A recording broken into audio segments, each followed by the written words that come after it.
And let me finish what I didn't finish last time. So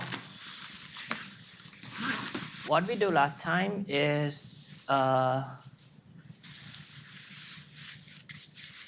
we introduce what is linear program, and given any linear program, how to derive its dual, like what is a dual linear program. So the generic form, the standard form of linear program is this one. Maximizing Cx subject to Ax at most b, where x is at least 0. Then the dual of this linear program is just this one. Minimize by A transpose y at least c, and y at least 0. Okay, so this is like they are dual to each other. And can anyone recall like what's the point of the dual? If you get the primal LP, which is maximization problem, what's the point of this guy? To get the upper bound for the primal one? Yeah, exactly. So like any feasible point in the dual will be the upper bound for the primal. Yeah. Like so any y prime such that y satisfy this equality. If you look at B transpose y prime, this thing will be upper bound of the objective from primal. That's the point. Yeah. So, I mean, it's very easy to get the lower bound of the optimal point for the primal. Just give any feasible point in primal, you get the lower bound of the optimal point. To get the upper bound, you just need to show any feasible point, but in dual. Then you get the upper bound. Okay.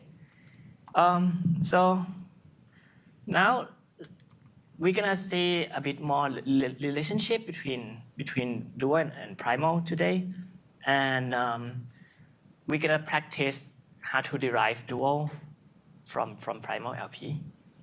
Okay. So let me tell you about this. It's called weak and strong duality. Okay. So if P is a maximization LP, and let D be the dual LP, then the following theorem just confirm our intuition why we introduced dual LP. That is, it says that the optimal point of primal will be at most the optimal point of dual. This is the point why we introduced dual. Yeah. It gives the upper bound. Okay. And if you just look at this LP, which basically capture any LP because it's a standard form, then let's try to prove this thing. Okay. The proof is actually extremely simple. Why is that? Well, if I take X to be any feasible point for primal LP, then you know that AX is at most B. And let Y be any dual feasible point, then YA is at least C. Right? This is the constraint for dual. You have this thing at least C, which is this thing. If you just combine these two things together, what do you get? I just said that, let's say that I multiply C to X, right? But I know that C here is at most YA. And then, so you get this inequality just from this thing. And now, for the next inequality, you get that AX is at most B. So at the end, you get that CX is at most yp. That is, the objective that x gives is always at most the objective that y gives. The primal objective is at most the dual objective for any feasible point of x and y. And this is true for any point, so it must be true for the optimal point as well, which means that op of p is at most op of d. Nothing much is going on. This is just a proof that confirms our goal in introducing dual, just to prove it in the algebraic way again. Okay, yeah. You mentioned last class that the prime of dual is dual prime or something like that. But if that's the case, when the OPT of P less or equal to OPT of D, then will be less equal to the OPT of P again? No, I mean this is when P is a maximization LP. If P is a minimization LP, then just from this proof, what you get is just op of P is at least op of D. If P is min LP. Okay. So at the theorem, the D is the minimum LP. Yeah, right. So yeah, so the dual and primal will always flip this thing. If primal is maximization, then dual is the minimization. Okay, good. So here you know that if this is if this is P, where P try to minimize, then op of P will be somewhere, and then if P try to maximize and D try to minimize, then op of D will be always above op of P. Okay. Yeah. This is D. And now it turns out that the surprising thing is that actually there is gonna be no gap here. Okay. So the following is gonna be a deep and powerful theorem, which says that actually op of P and op D, they are the same. They will have the same value.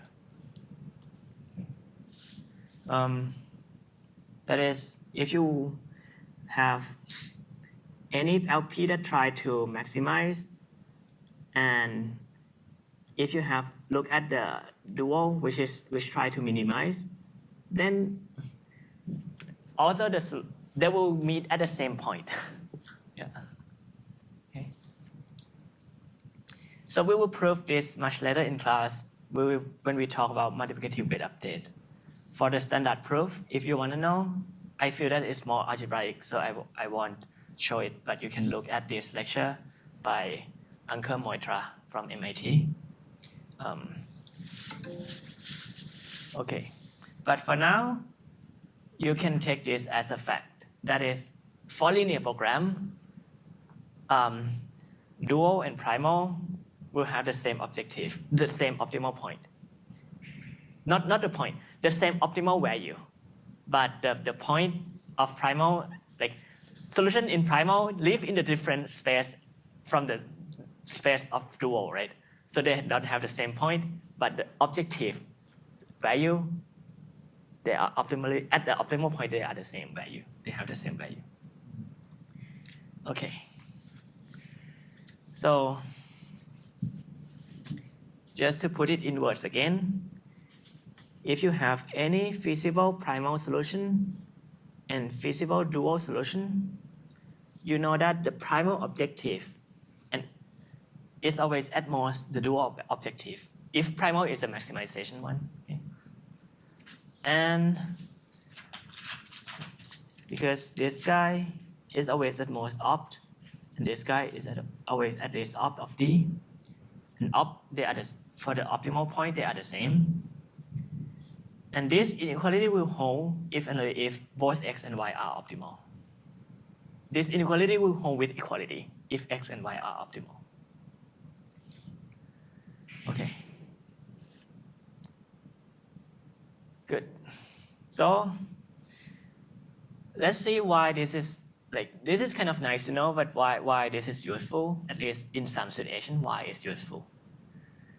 Okay.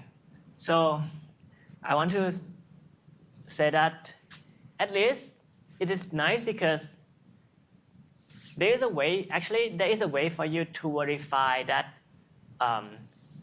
some solution is optimal without solving LP. So let's see why. Okay. Suppose that P is at LP and D is the dual of P, right?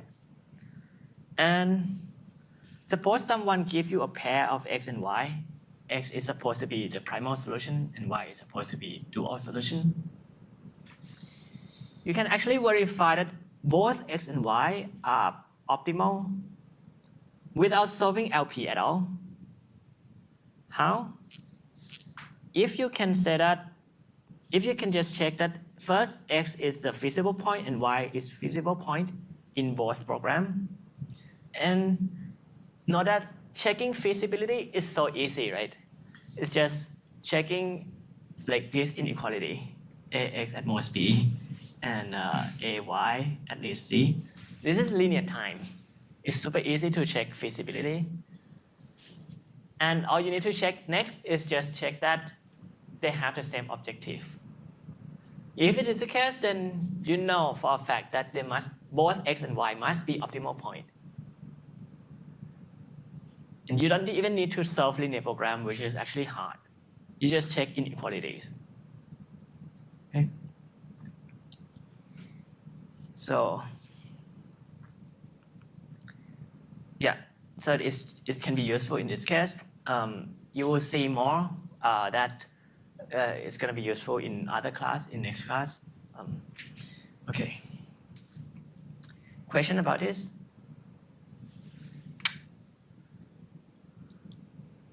Okay. So now, using the concept of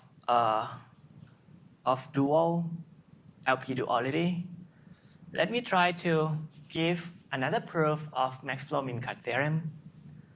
Totally different proof without any algorithm, without Ford-Ferguson algorithm, Dinitz's algorithm, just based on LP duality. Okay.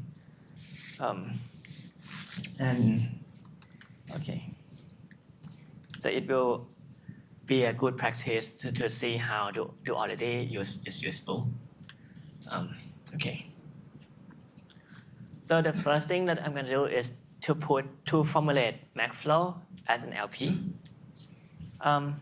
We have seen a way to formulate MaxFlow as LP already from the last class, right? So let's quickly look at it. Where is it? Here, right? From the definition of the problem of MaxFlow, it just said that you need to find flow that respect capacity such that you have flow conservation and maximize the total flow out of S. These things are just linear constraints, and linear objective. So it just gives you naturally some LP formulation of the problem. Now, I'm gonna show you that for one problem, there is not just one unique way to formulate it as an LP. You can do it in a different way too. And different LP formulation have different advantage. What I'm going to show you is the one that is nice because it's easier to compute duals. Okay, so let's see this LP formulation, like a different LP formulation for MaxFlow. So what I'm going to do first is let me define set P to be a set of all ST paths. So note that this is huge set. Like it can be exponentially many ST paths. Why? Like the graph, for example, the graph can look like this. If this is S, this is T, and then the graph maybe look like this. And let's say this is of length n. Then you can see that the number of ST paths is exponentially many because there is a path. You can choose whether to go up or down, to go up and down. There are like 2 choices for each n steps. So there are like at least 2 to the n many paths in this graph at least. So this is like exponentially large set. Okay. And then, but what we're gonna do is let me define a vector x. This is like a vector of exponentially many dimensions. So xp would represent the amount of flow that, like given any path p, let's say this, xp would just represent the amount of flow that I send along this path. And for each path, I send non-negative amount of flow.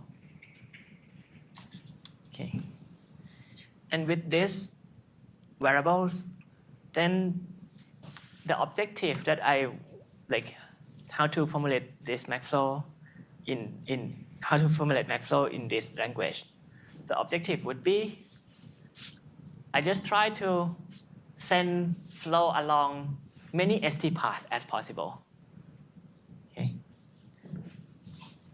Just sum up, like if I have xp to be some number, then the amount of flow along that path is xp. I want to send flow from S to T along any path as much as possible. Okay. Yeah. Since the paths are overlapping, how do you determine XP? Like for example, like the top path in that graph, maybe you say it's 20. Then what if you go like up and then down to that middle vertex and then keep going? Like, I mean, the problem here is not like you're given a flow and you determine XP. We just try to assign number into XP okay. as big as possible. Okay. So like in that example graph, like what would XP be? Okay, so let's see this example, right? Maybe in this example, maybe this is XP here is 20. And then you have, let's see, this maybe XP2 here is 5. Okay, what about if there's a path that's like overlapping with one of those? Yeah, you can overlap. So like this one, this is 22. This XP3, this is 20 as well.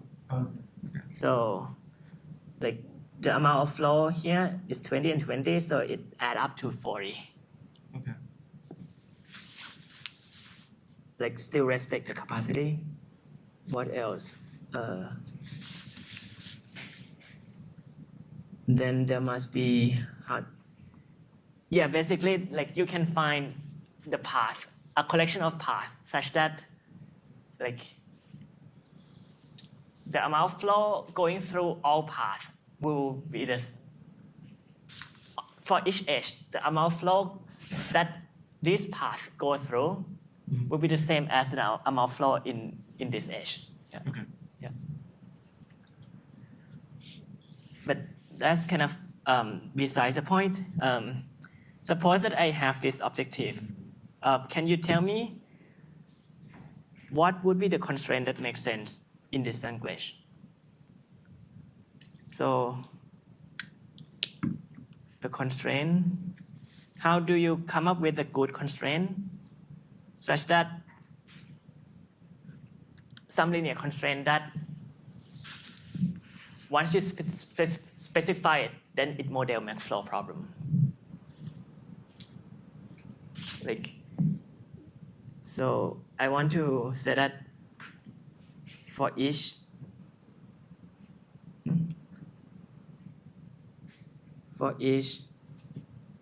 edge E,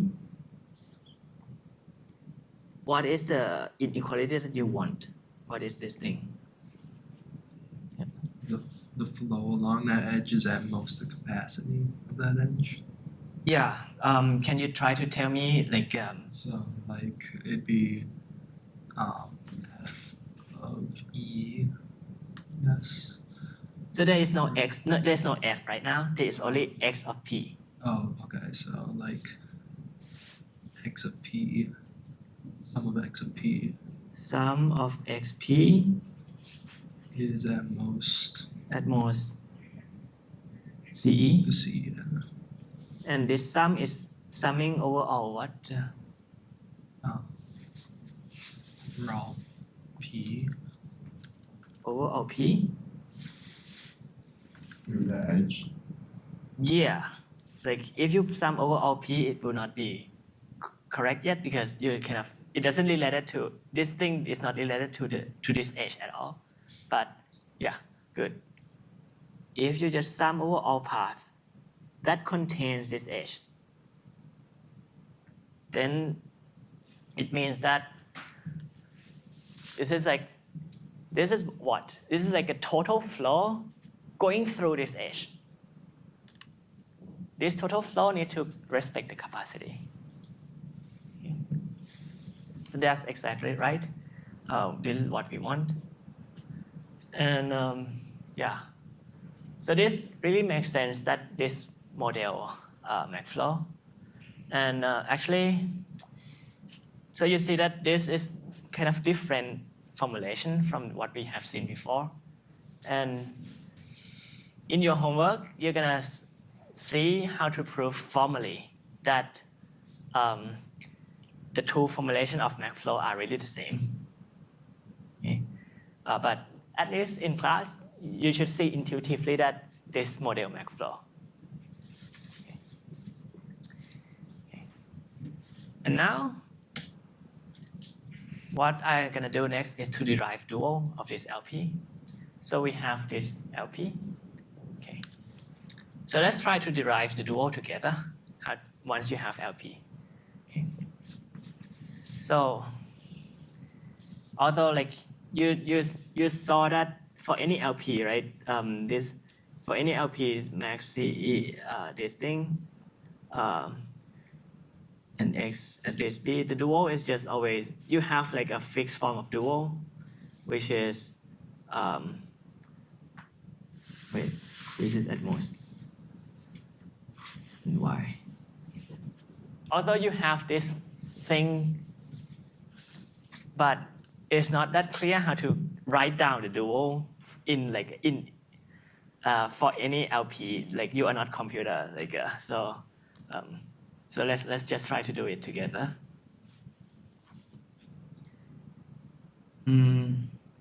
So the first step, right? The first step is always first we just multiply each.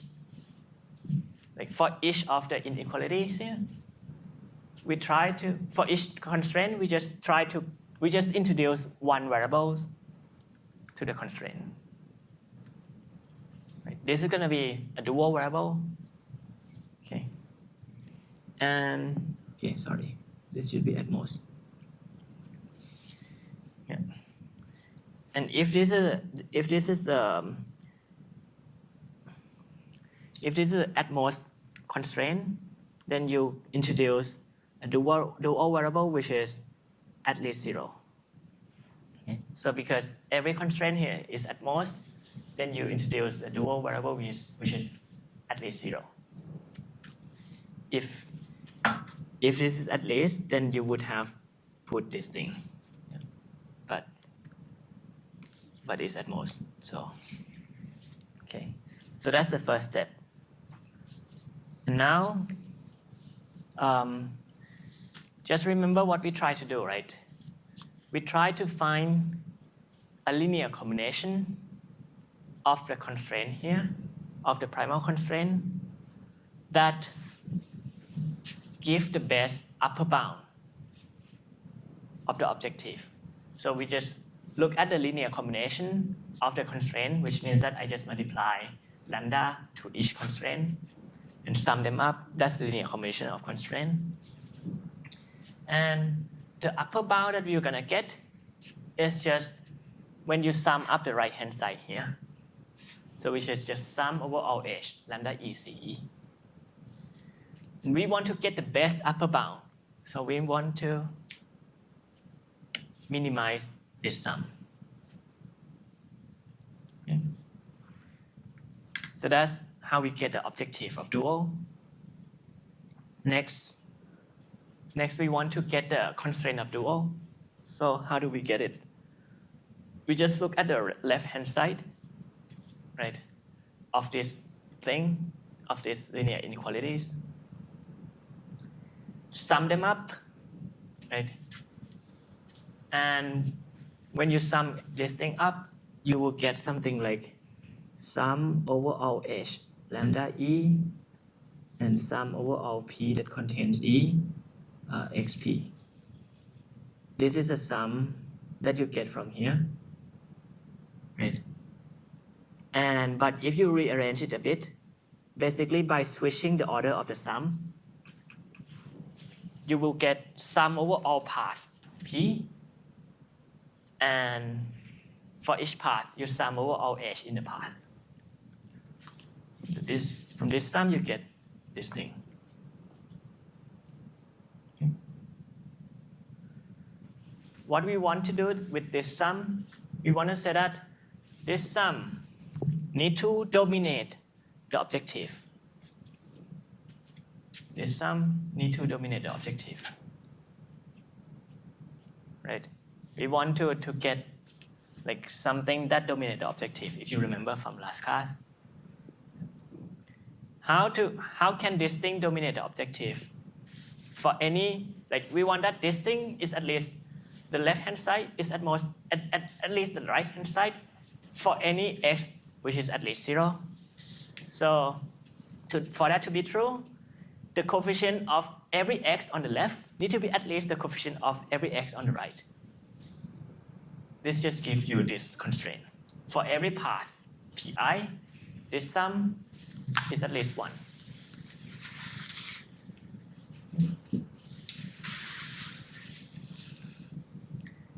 Okay. So that's how you get this dual. Okay. This is how we derive dual. Let me do it again. Like in real life, I just do it like this. Like I don't really look at the sum. I don't really write down the sum like this, right? What I do is just you start with primal. Just create the variables for each constraint. If the constraint is at most, then that variable, like the corresponding variable, should be at least 0. So if the constraint is at most, the corresponding variable is at least 0. And for the objective, just look at the right-hand side of the constraint. After multiplying lambda to the right-hand side and then sum them up, you get the objective. Like this is just the shortcut of how we do things. And that's how we get the objective. How about the constraint? You know that for every primal variable xp, you will get one constraint in dual, right? So you have the correspondence between primal variable, dual constraint, primal constraint, dual variable. There is correspondence between these two. So just look at what are the variables in primal. It's just for every path. Just create a constraint for corresponding to that. And then this constraint, what should it be? Well,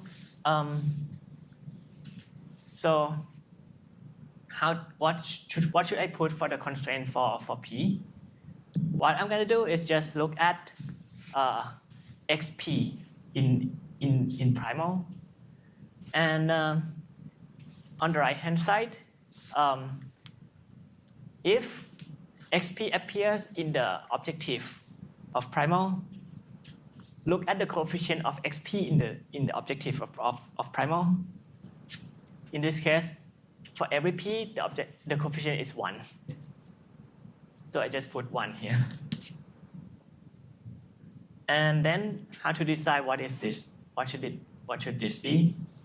Well, just look at the coefficient of XP in the constraint, right? And then sum them up. So what should I say? Like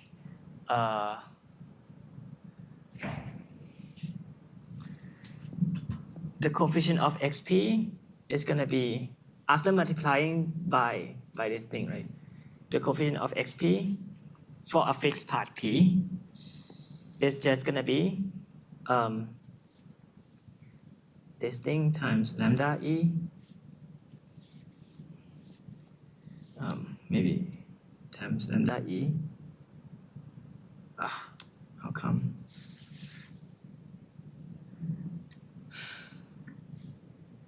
Times lambda E multiply here, right? And then once you sum them up, and then okay, it's just the same thing as this thing. Like I just said the same thing here.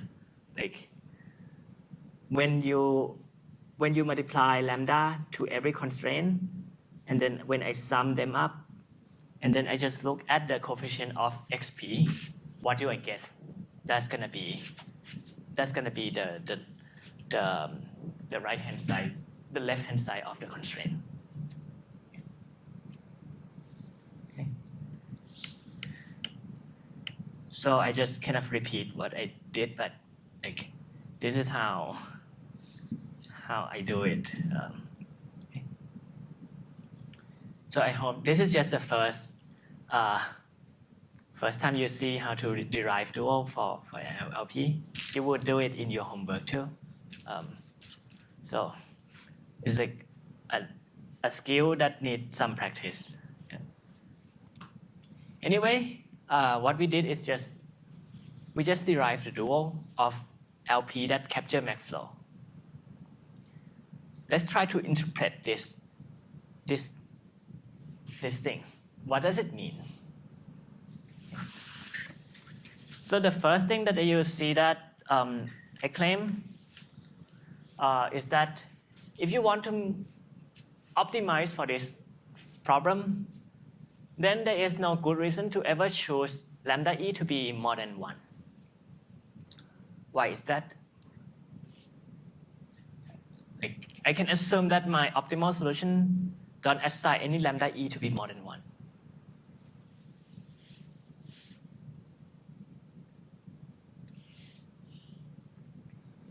Wouldn't we just be like multiplying the capacity of each edge by like a common factor then? So it's not like the most we can have is just the sum of each capacity, right?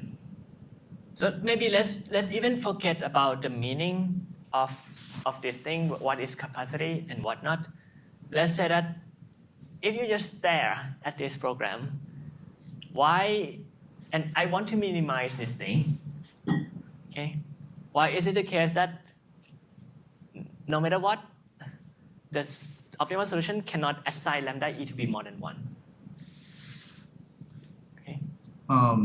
I guess you can just like divide the max lambda to everything so that it's within this range for every lambda. Well, if you divide lambda, like scale it down, then maybe the constraint like is not satisfied if it's satisfied before, right?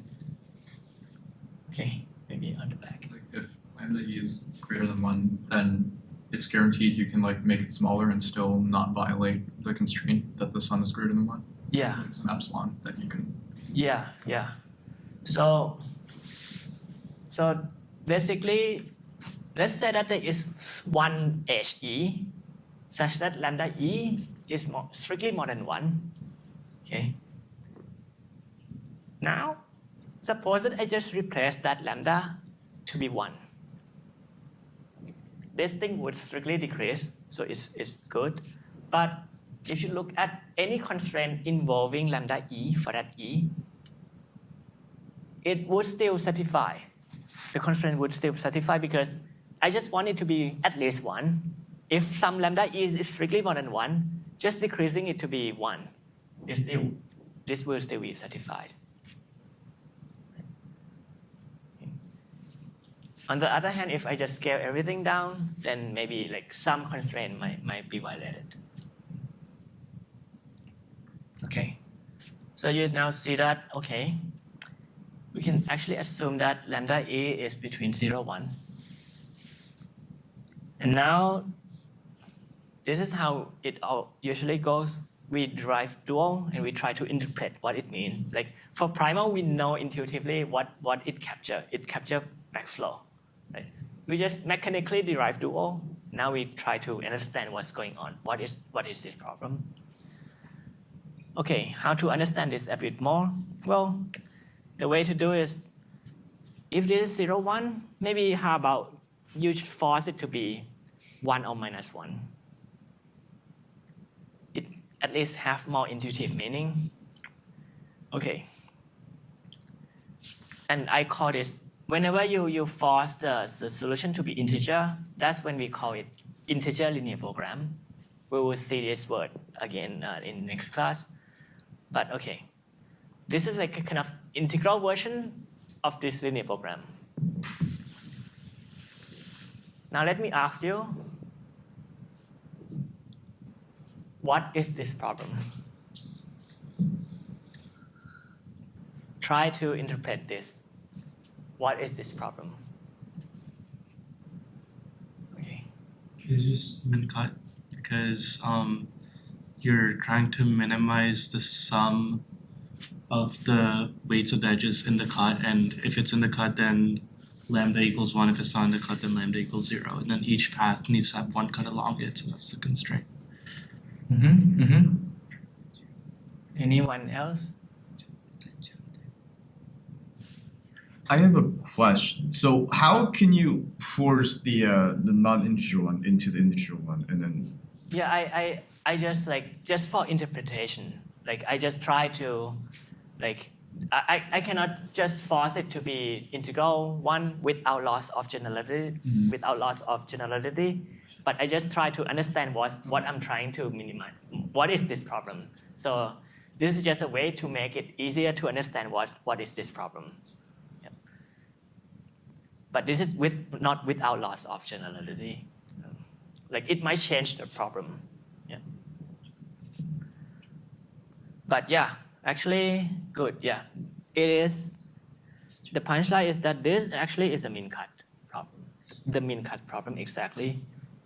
Why? When this guy is either 0, 1, you can think of it as you choose an edge, E or not.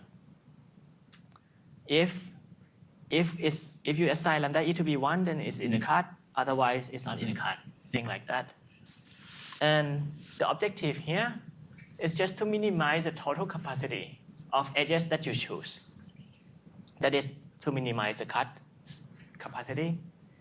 And the constraint here really restrict yourself to only choose a cut, ST cut. Why? Because it says that every ST path must use at least one edge in the cut. For any path, you must go through one cut edge. Okay.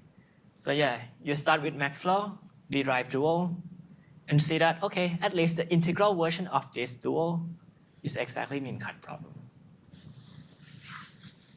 Okay.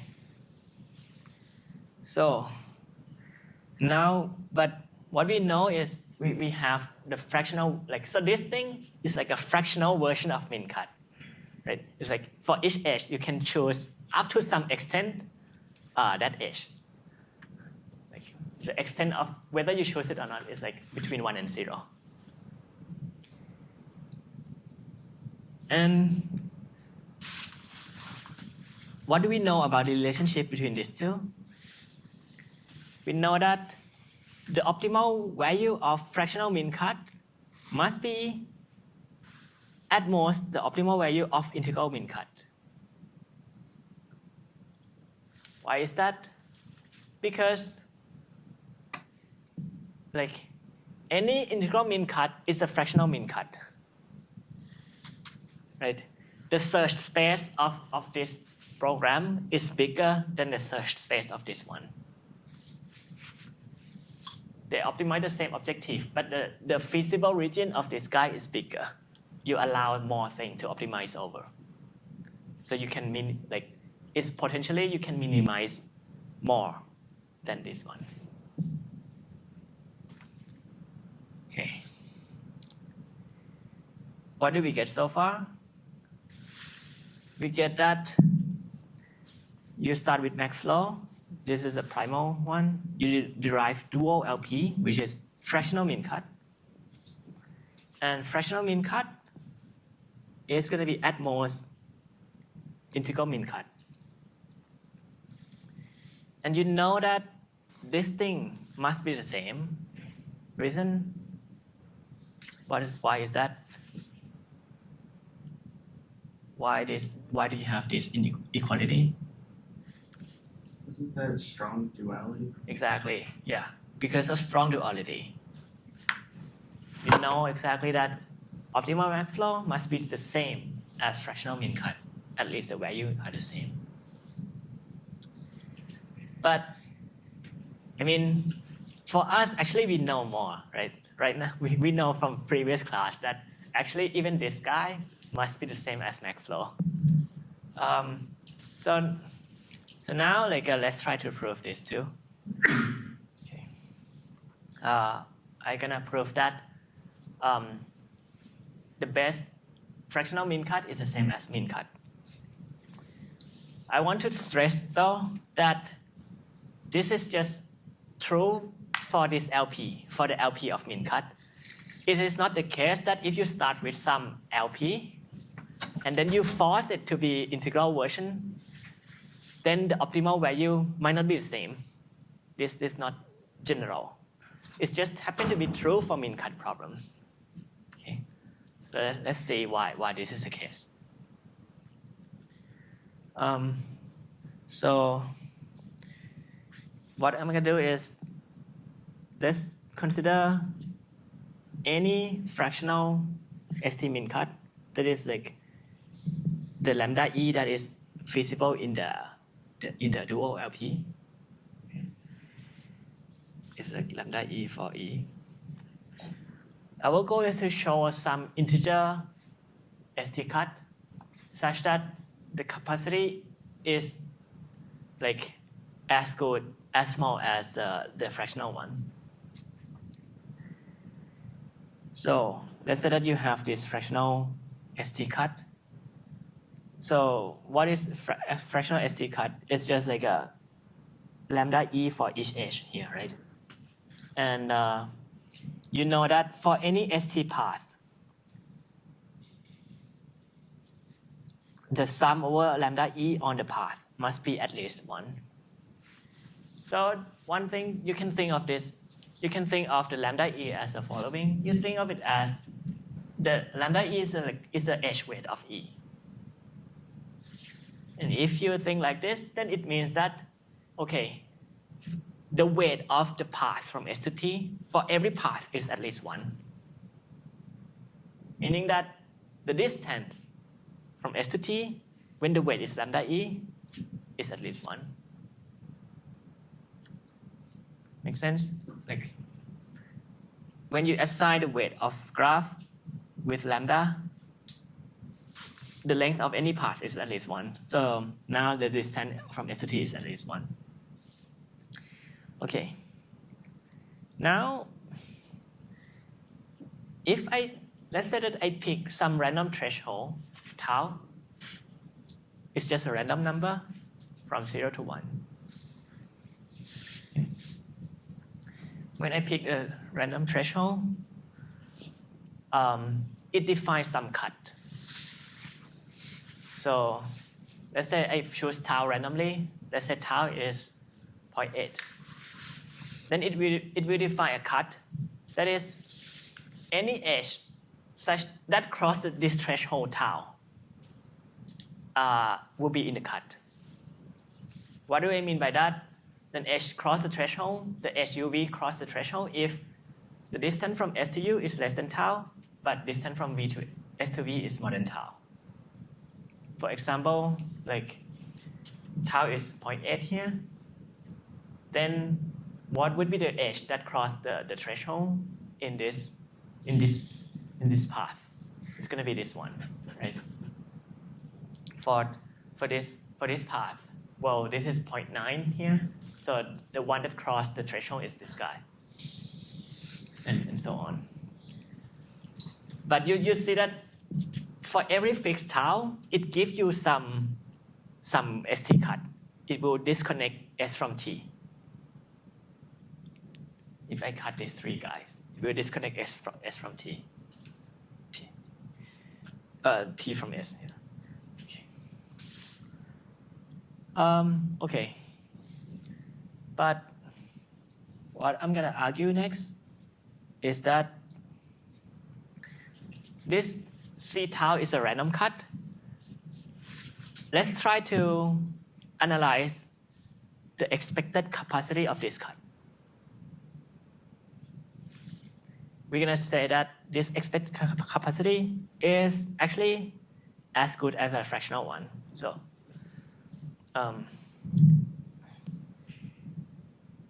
actually this is at most, sorry. So the main claim is that for every edge here, E is going to be include to C tau with probability at most lambda E. Why is that? This needs some. Okay, let's assume this for a moment. I'm gonna prove this soon. If each edge is gonna be included in C tau with this probability, by linearity of expectation, it means that the expected capacity of C tau is just gonna be summing over all edge lambda E CE at most this thing. But this is what? This is just a fractional cut value, right? So what you have a random cut C tau such that its expected capacity is as good as a fractional cut value. So on average over all tau, you get something as good as the fractional value. So there must exist some tau, some fixed tau, such that C tau is as good as a fractional cut. Right?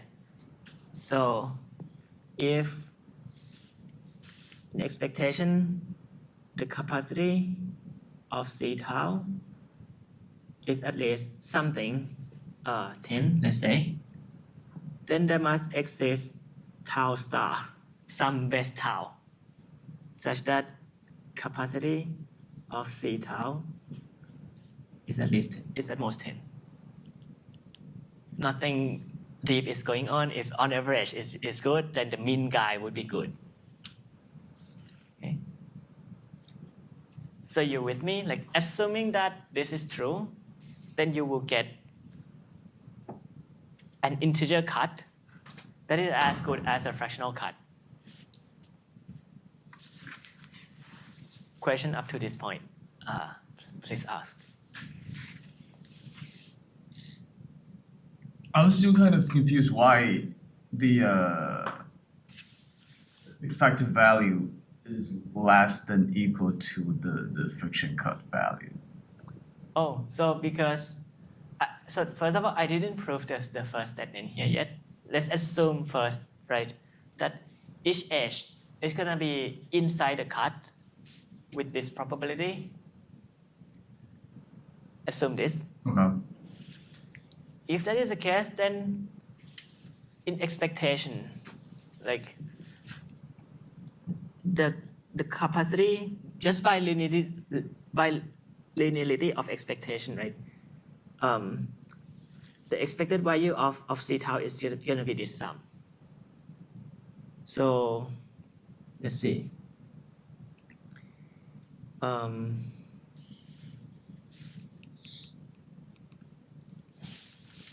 should I say this?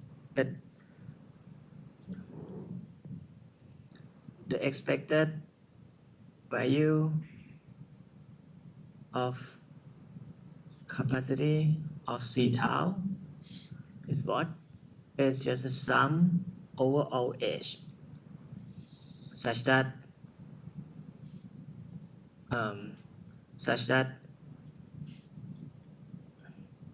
probability E is in C tau times The value.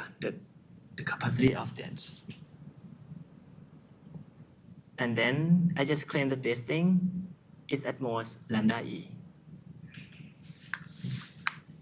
So how come that lead to like the integer cut is Yeah. more than that? So now we just show that, let's say that this thing is 10, right? Mm. Then we just get that it's just here. Like the tau star doesn't necessarily has to be integer, isn't it? No, but for any tau star, like for any tau star at all, for example here, tau star is not integer.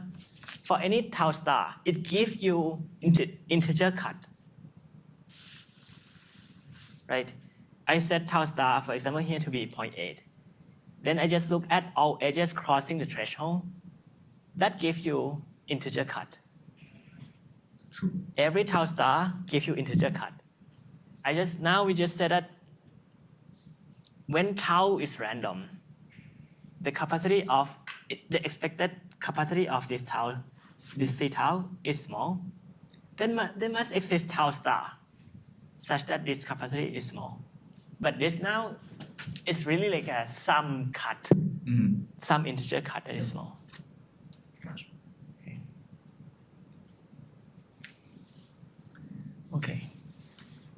I didn't prove this yet, but question before I prove this statement.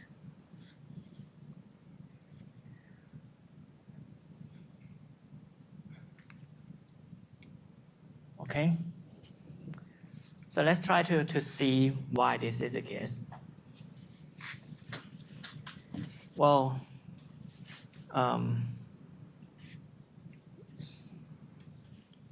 let me prove it in the next slide.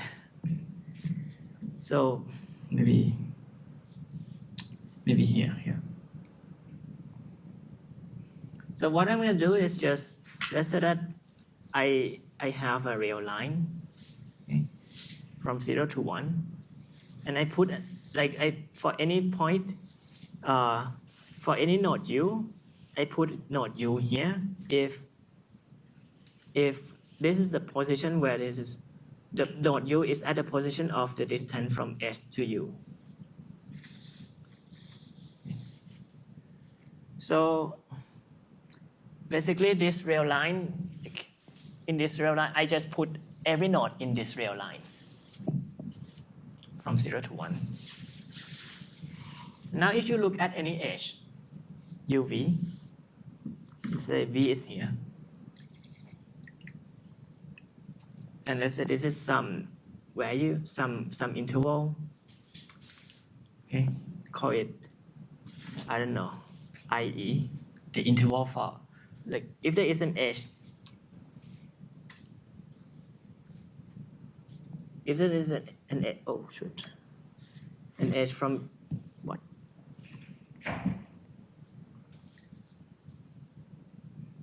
This is just an edge. E from U to V. I call this thing IE, just the interval in this real line. Okay. So what is the probability that E is going to be cut by C tau? So you basically choose tau randomly, right? You choose tau randomly. And if tau is here, then E wouldn't be cut. If tau is here, then E wouldn't be cut. Only when tau is here, it's between U and V. When then like the SE is cut. So you get that the probability that E is in C tau over all tau, that's just IE. Okay. And now I'm going to claim that IE is at most lambda E.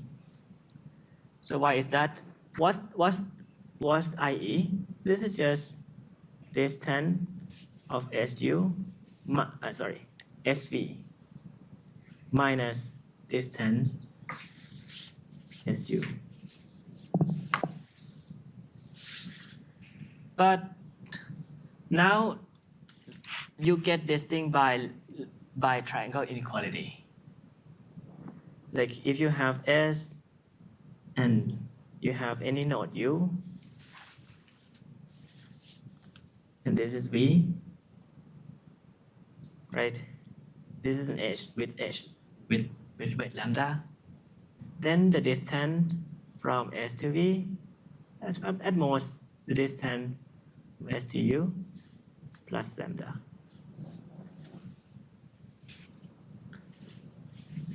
This just means that IE is most lambda E.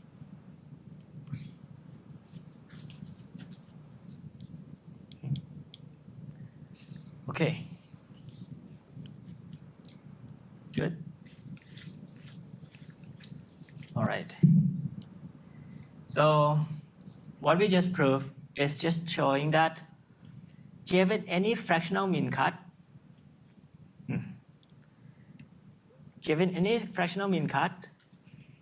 there is always an integral mean cut at least that is as small as the fractional one. This inequality is easy. The fractional one is always at most, like the best optimal fractional one is always at most integral one, but we just showed this one. Yeah. So they must be the same.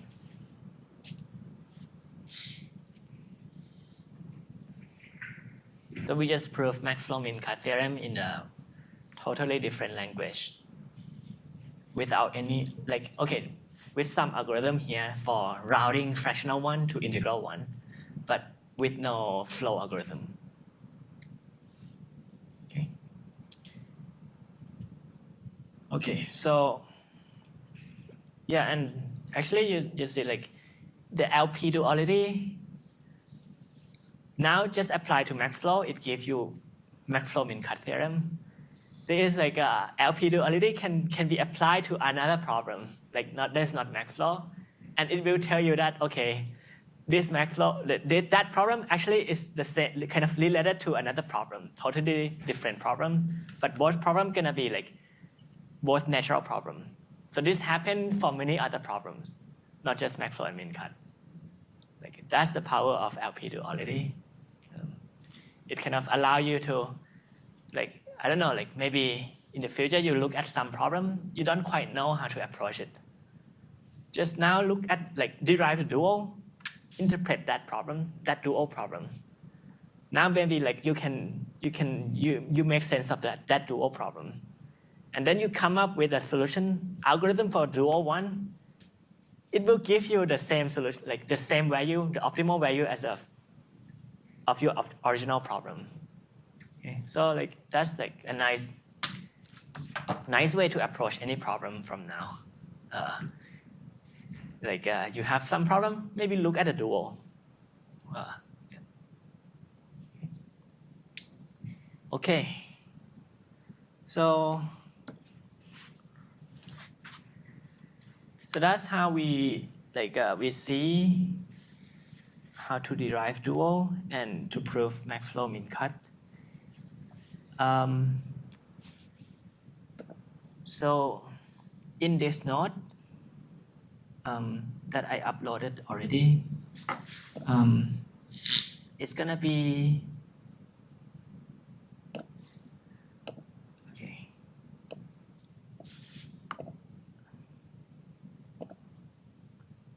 This is just like again. This is just again like a formulation of max flow, like the original one that we saw. And in this node, I just explain in details how to derive dual for this LP, like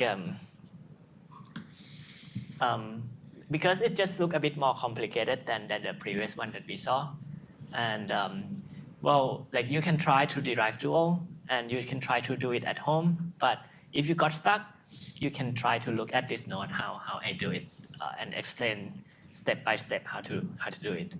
Okay. Because in your homework you will need to do like to derive dual of two problems. Okay. But yeah, this is something that you can do at home. Let me introduce some new concept. Like it's gonna be easy and easygoing concept, nothing much, which is approximation algorithm. Like today I'm just gonna describe this new concept, and next time we're gonna see how to use LP to tackle this kind of thing. Okay. So approximation algorithm, what it is, right? So when you have any problem that is optimization problem, like minimization or maximization, like max flow, min cut, max cut, anything, okay? That's when we call it optimization. Let that problem be denoted by P, and then let alg be the algorithm for this problem. Then let out of I be the value, like the value that this algorithm achieve given input I. And let op of I be the optimal solution, the value of the optimal solution when the input is I. So you think of this as maybe max flow instance, right? Each I is just a graph, directed graph, and op here is just a value of max flow. And let's say that this thing is just the value of the flow that this algorithm returns. It might not be the best algorithm. Okay. We're gonna say that this algorithm is alpha approximate. It's an alpha approximation algorithm. If basically the value of the algorithm, the value of the solution from the algorithm is basically as good as the optimal one up to factor alpha. So if it's a maximization problem like max flow, then we say that the value from the algorithm is as big as the optimal one up to value alpha. So if alpha is 2, then it means that if it's like 2 approximation algorithm, it means that the flow from this guy is as big as half max flow. If it's a minimization problem like min cut, then it means that this algorithm, the cut from this algorithm is not too big compared to the min cut by a factor of 2. Something like that. Okay. So just natural way to measure how worse the solution from the algorithm is. The bigger alpha is, then the worse the algorithm is. If the algorithm is randomized algorithm, then we can just say the same thing, that algorithm is alpha approximate. If now, at least in expectation, the solution of the algorithm is as good as the optimal one up to factor alpha. Okay, just same concept, but now in expectation. And we're gonna say that alpha is gonna be called approximation ratio of the algorithm, and the output of the algorithm is called alpha approximate solution. Okay. So why do we look at this at all? Why do we care about approximation? This is just because sometimes many problems, to solve it exactly, it's just hard. It's NP hard. You cannot do it in polynomial time, but it turns out you can solve it approximately very fast. Or even if exact algorithm is known in polynomial time, maybe it takes n cubed time, n to the fifth time. And if you allow approximation, you can solve it in linear time. So whenever you cannot solve anything fast, it's always worth it to look at approximation algorithm, try to solve it faster, but sacrificing accuracy. So yeah, we have local expert here, which is Woo-Young Lee and Vishwanath. But let me tell you one very simple example of how to solve, simple example of approximation algorithm. So the problem that we can look at is called vertex cover. This is NP hard problem. We don't have, we cannot do it fast. So what is this problem? We said that a vertex cover of a graph is just a subset of nodes, such that every edge has at least one endpoint in the set. For example, this set is a vertex cover because every edge here has one endpoint in it. There is no edge like this. No edge like this. And we basically want to choose a set of nodes that cover all the edges. And we want to find vertex cover with minimum size. Yeah, this is NP hard problem. You cannot solve it fast, it turns out. But let's look at this kind of simple mind algorithm.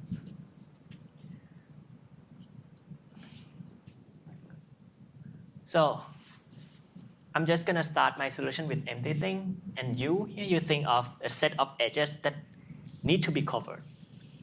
In the beginning is everything. Now we just say that as long as U is not empty, there's still something that needs to be covered. Then there's still some edge need to be covered. Just choose any edge in U.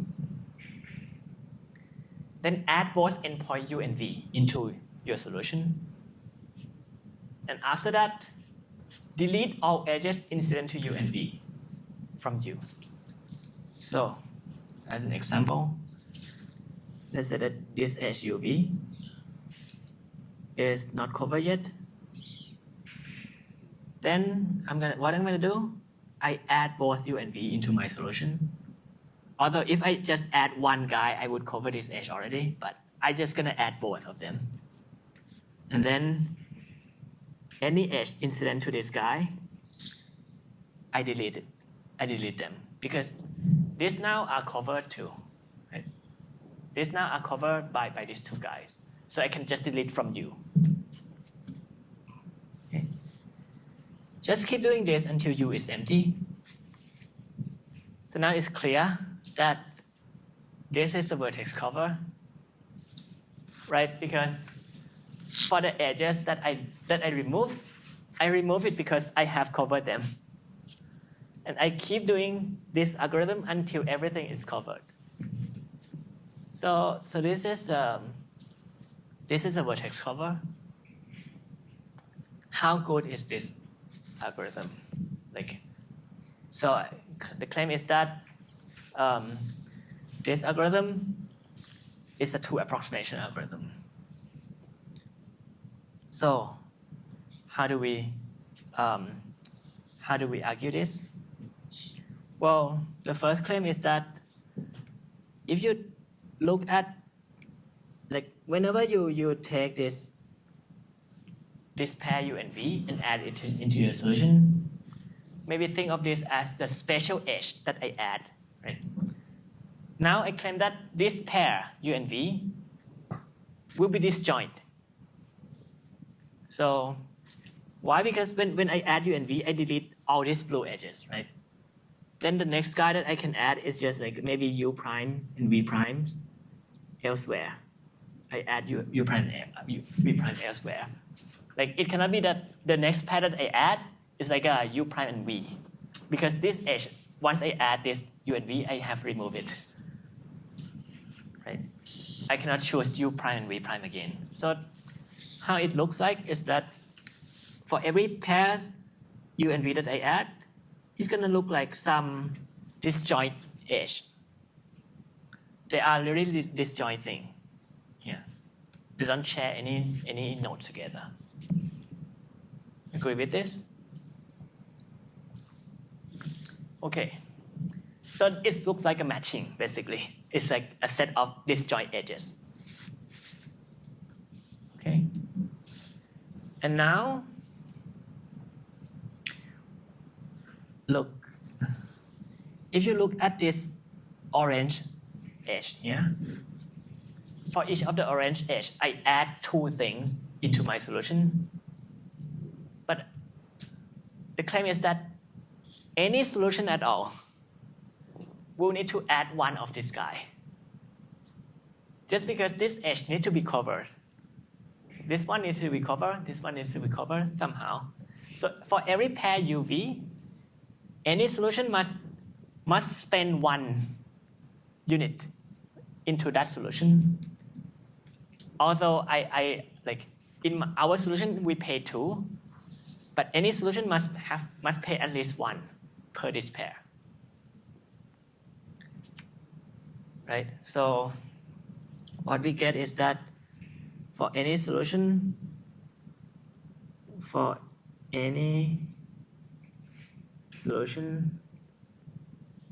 S prime, that is a vertex cover. For any vertex cover S prime, you know that the size of S prime need to be at least our solution S over 2.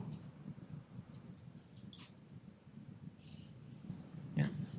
Because we add, for every pair of nodes that we add into S, you know that the solution in S prime must have size at least 1.